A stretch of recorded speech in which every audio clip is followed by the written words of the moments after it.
I won. 28 minutes. Now they are also going to use 1 hour.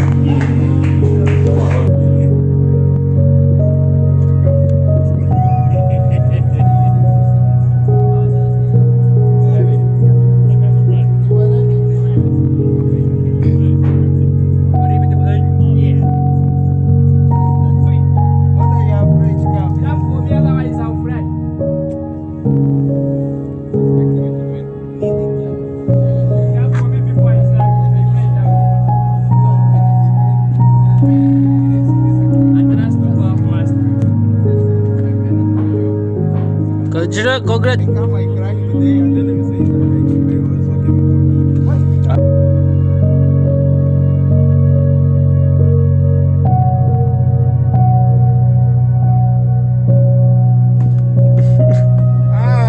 Baza.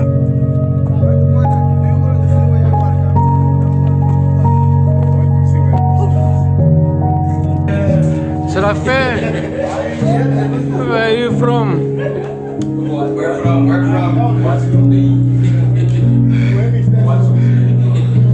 Today is hot.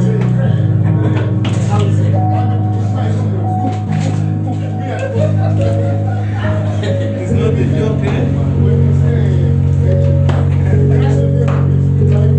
It's finished, Dorot.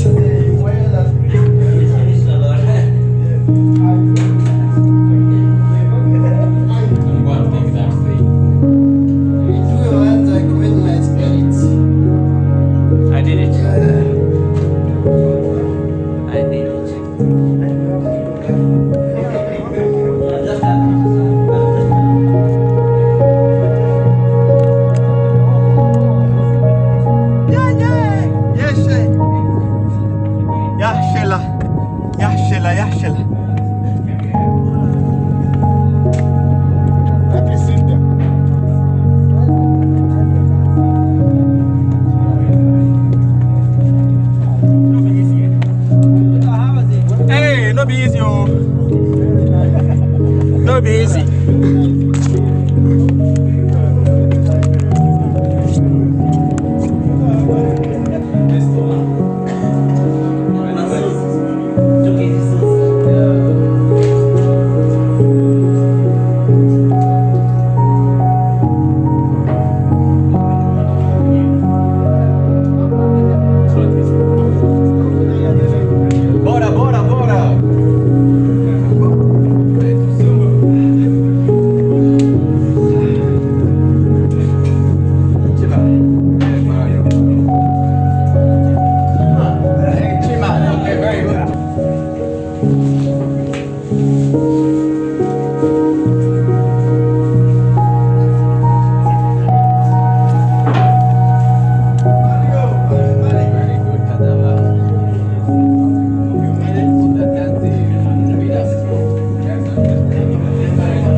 Bravo. Pas facile.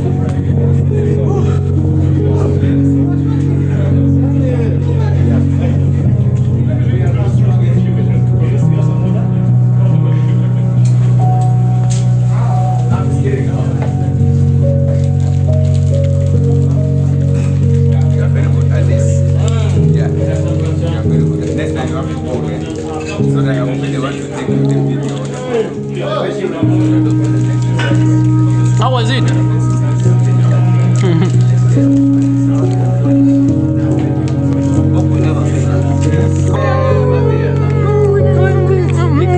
Welcome. Congratulations.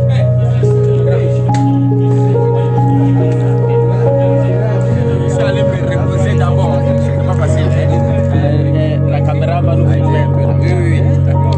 Qu'est-ce que tu penses? Bon, alors nous sommes à Masada. Fatigué, hein? C'est pas facile, hein?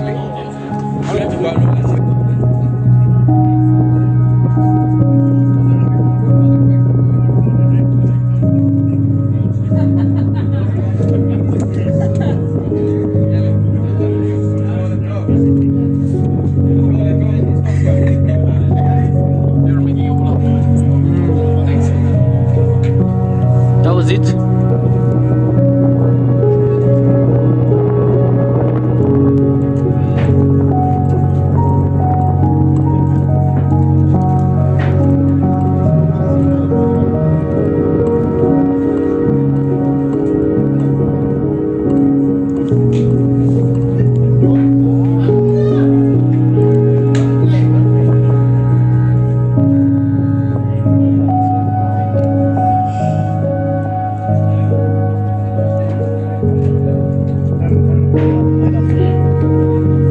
We go, guys.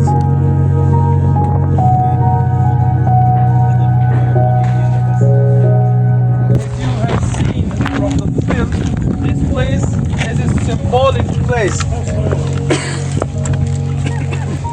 for the resistance, not only for the Jews, but it became a kind of the resistant place against the powerful. So that's why at the beginning they were using this kind of ideology in explaining the site. And I saw from the brochure that they have changed a little bit their way of presenting the site itself. This is very useful because they are trying to give different opinions about the different identification of the different places and archaeological remains. So we are on the top of the hill, which is called Masada, and we are 450 meters higher than the Dead Sea. It means that we are 20 meters above the sea level, because Dead Sea is 430. Yeah, below. So then the hill itself is long 650 and large more or less 300 meters. What do we find here? When they started to find out that this was Masada, you know, we have the texts talking about the resistance, talking about the place, talking about Masada. So what should an archaeologist do at the beginning? How the archaeologists they reached to identify, because there are many different places here, and many different places might be Masada. How did they identify? The first archaeologist or historian, we can say that also a geographer, was Edward Robinson, and he is the father of the biblical archaeology. He took with him one then I have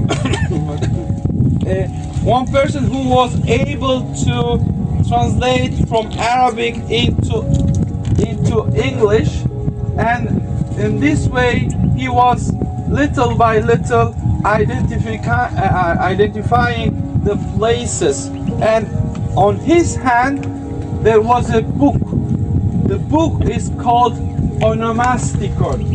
Onomasticon was written by Joseph of Caesarea. Joseph de Caesarea written the history of church, but at the same time he wrote Onomasticon, which is the biblical geography. He is the father of the biblical geography. And in his book, Eusebius was trying to locate in his own time the names of the different different places that he knew from the library, from the people. And we have this in a Latin translation made by Jerome. And Jerome in some occasion was adding, saying, in our own time, the name of this place is changed in another name. So we have always the different informations in order to reach, to identify the place. Robinson had this possibility to identify. He had the book, had the person who was with him, and he was going around surveying and finding the places. And he was called the father of the big biblical archaeology. 1838. This is the first time that it was identified, the place as Masada. It's not so easy, and he identified. And then the researchers from the Palestinian exploration found English, how do you say, English foundation. Several members of this foundation started to survey, to map, to study the system of the water, to study also the Roman camp that you see around on the slope around this surrounding this area. So they started to reconstruct the different aspect of this hill. This is we are in 1920s. Then 1940s, youth are started to come, the Jewish youth, and this place little by little became symbolic place. The first archaeological excavation was done by Yigen Yadin that you saw in the film. He was a commander, he was a representative of the government, and he was at the same time archaeologist. So he was working in military services, and at the same time he was archaeologist, and he died during his stay in 1961-63. He was the first to use Josephus to interpret totally different places that he was digging according Josephus' account. So this was the first we can say the first stage of the Masada in 1963 and 1965, because Masada will be open to the tourists 1966, and the cable car was started 1971. So immediately after the excavations, they opened the site for the visit after 3 years of the excavation. And Yadin was the first to interpret, and then he started the first, and then the other archaeologists continued to work, and they started to criticize some point, accepted the other points. So the interpretation was using in this specific case Josephus Flavius, because the unique written sources that we have, and the only written source that help us to understand the Masada. As I told you, Josephus Flavius in that time was in Rome, and he was working in the archives in Rome, and probably he met Flavius Silva, who conquered the place, and we are not sure he knew the place itself, and he was presenting the facts in a very balanced way. What I mean, he was saying, okay, the Romans, he was in the Roman context. He was brought to Rome. After that, he was captured in Yotzmat in Galilee, and he was the head of the rebels in Galilee. And he was in Rome. He had to keep the Roman side, and at the same time he had to keep the Jewish side. And he gave the fault to the one small group, which is called Sicari. And he tried to also in that case too, he tried to give an image of this group as courageous group, committing the suicide at the end without rendering themselves to the Romans. So this kind of literature we do find in a different Greco-Roman literature texts. Probably the actual fact was more complex. It means that some are fighting, some other fought, and some others are escaped, and some others committed a suicide. So we can imagine very complex way what was the reaction of the people who were living here. He gives also the number of the people who were here, 960 people. According to his account, we know that 960 people were died, committed a suicide, and only 2 women and 5 children were hiding themselves in a cistern, and the Romans, they had all the information from them.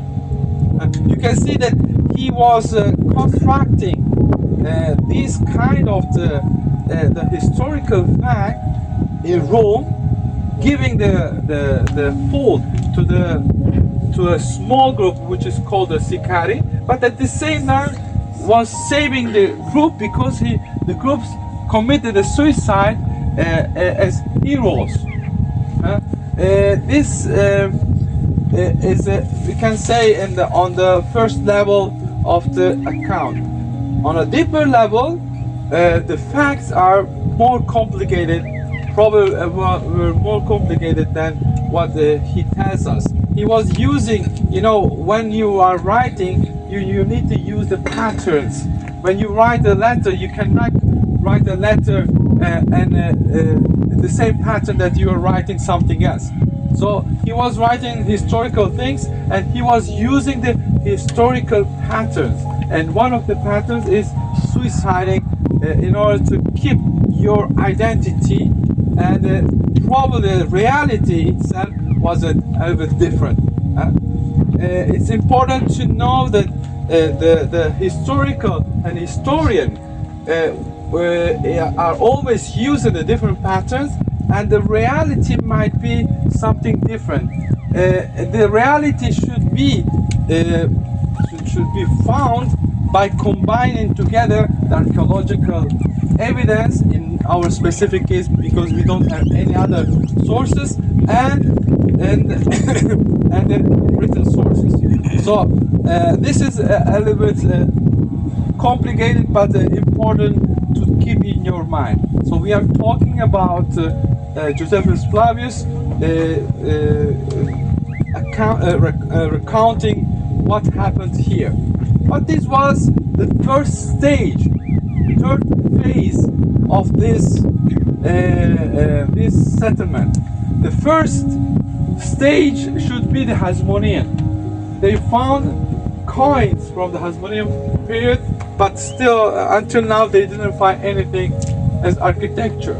So we have the coins belonging to the Hasmonean kings, but we don't have architecture. What does it mean? Probably they came here, they lost their coin, and in any case their presence is attested by the coins. But there, until now, they didn't find any architectural remains. The second phase was Herodian. As I told you, Herod was capable to understand the potentiality of this place when he left his wife and mother of his wife, her wife here, and suddenly the water came down as rain and filled the cisterns. So they were able to leave more and more than what they told. So this was an important moment. We are in the year 40. In that moment, Herod should flee to Rome to ask help against the Parthian and Hasmoneans. And Hasmoneans didn't want him as king, and Hasmonean killed his father, Antipater. Antipater, the name of his father, his father was a commander in Idumea, and his father was killed, and that's why he went to Rome. His father is a strict connection with the Romans. He went to Rome to have the help, and when he came back, he was able to win against the Hasmoneans and Parthian in close to Herodion, and Herodion is close to Bethlehem, and this place will be very important, effectively very important place for Herod. Okay, and from that time on, he became, once 37 won against the Hasmonean, he became the king. The king until 31, when the Romans won, Augustus won against Ottaviano won against the Mark Antonio, who was rival Roman, and Herod was on his side. So 31, when Antonio was killed, Herod had to go to Rome again to show himself, and in that occasion, when he met the emperor, said, "I was very faithful to my friend Antonio. I am not ashamed of this. If you take me as friend, I will be faithful to you too." So the Roman emperor said, "Okay, you are talking as a real Roman. Go to Judea, you will be king, and you will continue your work. Show us your faithfulness." So he came back to Judea as a king. From that moment on, started develop everything, and so this place has the second phase. Second phase is Herodian. The third phase is the rebels. They took over the place, and what we hear from Josephus is about the rebels. So the third phase of this place, the rebels changed the Herodian structure in a different purposes. So the third phase is rebels phase. The fourth phase is the Byzantine period, when they built that church. And that church, they found 13 different cells of the hermits. So they were living during the week in their cells, and during the weekend they were together in the church.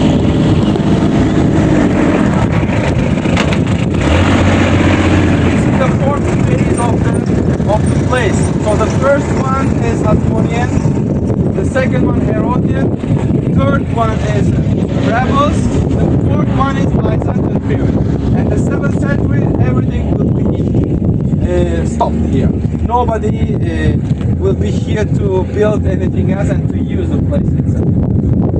Okay, so these are the 4 different phases of the place that we are going to visit. Whatever we see now, all these constructions are from the Herodian period. And the rebels, they reuse in a different way a different part of this place.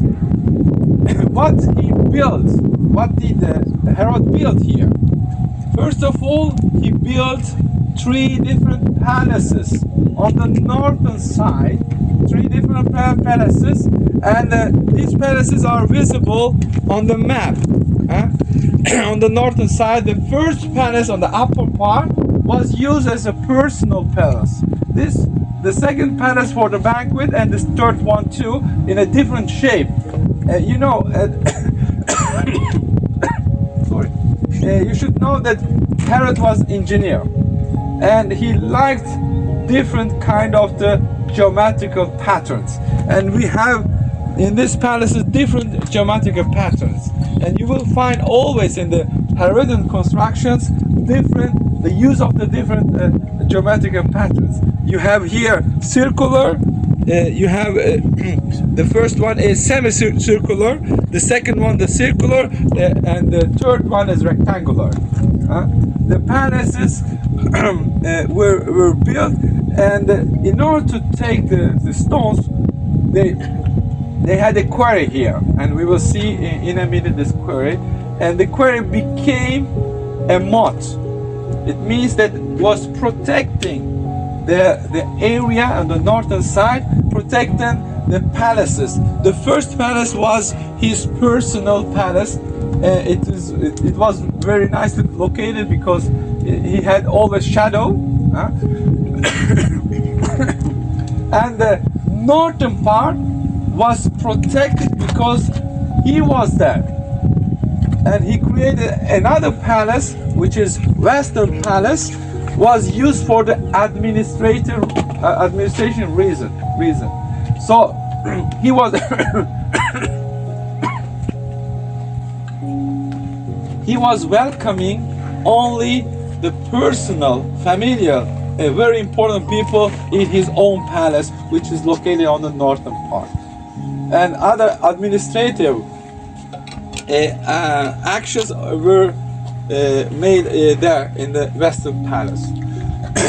And we don't have only palace here. We have also the commander quarter, commander residence. We have the second protection. The first one is a natural one. Quarry became a protection of that northern part.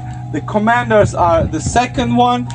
Also the topographical, the passages are very complicated to reach. So he created several step-by-step protection of the northern part. On the northern part, beside the commander's residence and offices, we have also storerooms. And Josephus Flavius says the storerooms were enough for years. And he was in this storeroom, he was keeping the grain, and he was keeping the oil, the wine, and he liked to enjoy life. So on the storeroom, the storeroom was filled by the different donkeys coming from down to up, and they were filling every time these storerooms, and we are going to see these storerooms. The third element or fourth element that we have the Roman bath. Roman bath was very important for Herod. Everywhere that Herod was something, you have the Roman bath. Roman bath made of apoditerium, tepidarium, frigidarium, and caldarium. 4 different places. Apoditerium for your changing clothes. Tepidarium, the water is warm, and the frigidarium, the water is cold, and then caldarium, water is hot. We will see this different. This is the structure of the Roman bath. So we have Roman bath and other structure around this Roman bath. So now we are going together visiting the commander, the quarry and commander offices and residence, entering inside of the upper northern, the first palace, and then we are going down to the second and third palace and continue with the bath. The essence, is it possible that they were also hiding here with the rebels? Yeah, some theorists are saying that Samaritans and Essenes were together. That's why we are not talking. That's why I was trying to say that what we see is in Josephus is a kind of a reconstruction to balance the situation. It's not reflecting totally the reality. There are real parts because he had in his hand archives, but at the same time he had to defend the Jews and defend the Romans, and he had to give the fault to a small violent group which are Zikari, and but still by giving the fault to them, he was also giving impression that they were heroes because they killed themselves and they didn't want to deliver themselves to victory. I read from 37 BC to 4 BC. It is possibly one of his palaces. Yeah, this is one of his palaces. It's Herodion, you have palace, you have Jericho. I told you that he loved Jericho. He died in Jericho and he was transferred to Herodion when he died. Yeah, Herod. He constructed for the Augustus in Caesarea one temple. The other temple was Caesarea Philippi on the north, and for the Jews he built this enormous, huge, beautiful, but the largest, the temple mount and the temple itself. So he was very pragmatic. He was not Jew. He married a Jew. Mariamna was Hasmonean. Then he killed her because when he went to Rome, 31, after Marco Antonio was killed, who was a rival of the Ottaviano,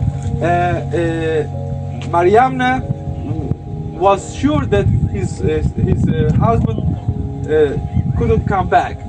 He will be killed by the Romans. But when he came back, he found that she had already organized everything, and he killed her because of this. Okay, so now we are going to visit different parts. One important thing that I would like to add, and I will finish for this part, the cisterns, the water cisterns that he created, and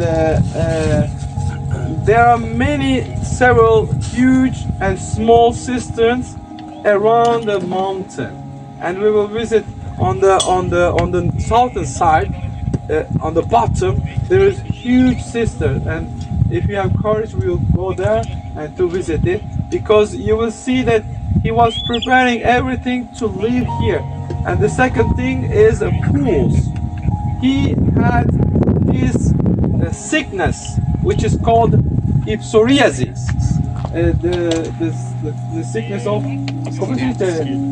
skin. So he needed the Dead Sea. So that's why he had the pools, and he want to be close to the Dead Sea. Not only because of the defensive character, but the Dead Sea is useful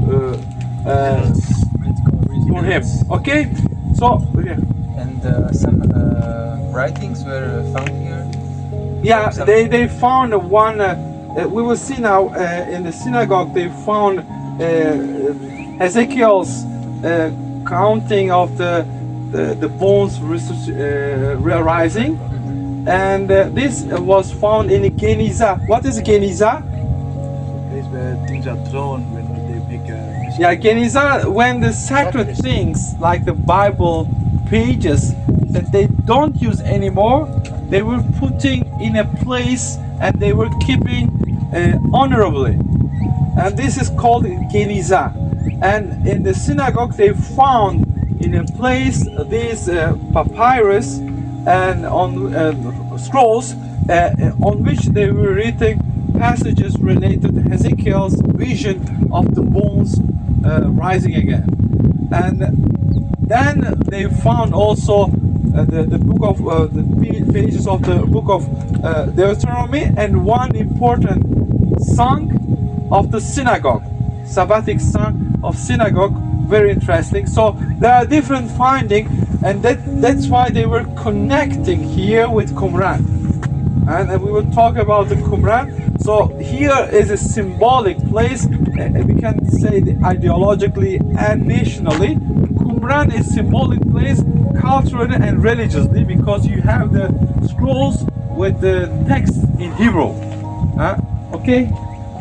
Let's go. Otherwise you will sleep.